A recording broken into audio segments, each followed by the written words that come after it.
CCTV from a Derby storage depot. This is a drug runner called Claire Smallman. She was using it as a stash house. A search here by detectives found drugs worth up to £1 million, drugs that linked Smallman to a network of organised crime groups. The picture on the left shows a seizure of drugs. Harry Rye led what became one of the East Midlands' largest drugs investigations. How we found the drugs in the packaging, and the picture on the right shows cocaine, the kilogram packs. That drugs there is worth thousands of pounds. These blocks of cocaine were seized at a motorway service station.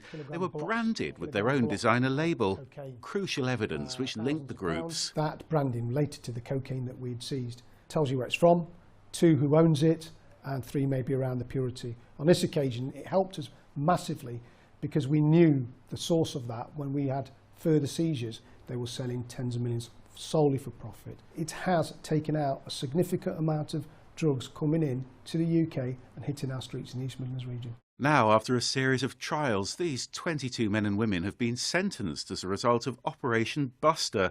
Most of them were members of organised crime groups here in the East Midlands. Huge shipments of drugs were imported by Ardeep Takar in Leicester.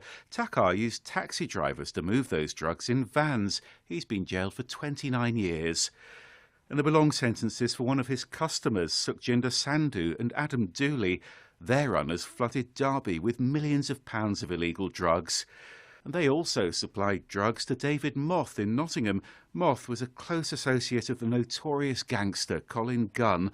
Gunn's brother David admitted that he was involved in the conspiracy too. But they weren't just selling imported drugs, they were manufacturing illegal drugs too. At one house here on Gregory Boulevard, the police found a factory producing amphetamine. What they found inside looked like a scene from Breaking Bad. Mark Thone called himself the chemist. Detectives found cocaine stashed here too, drugs worth over £1 million.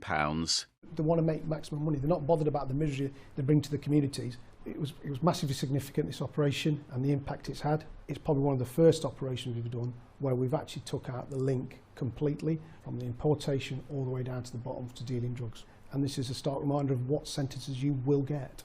Sentences which add up to over 200 years. And now detectives are focusing on the proceeds of their crimes, asking the courts to confiscate their profits.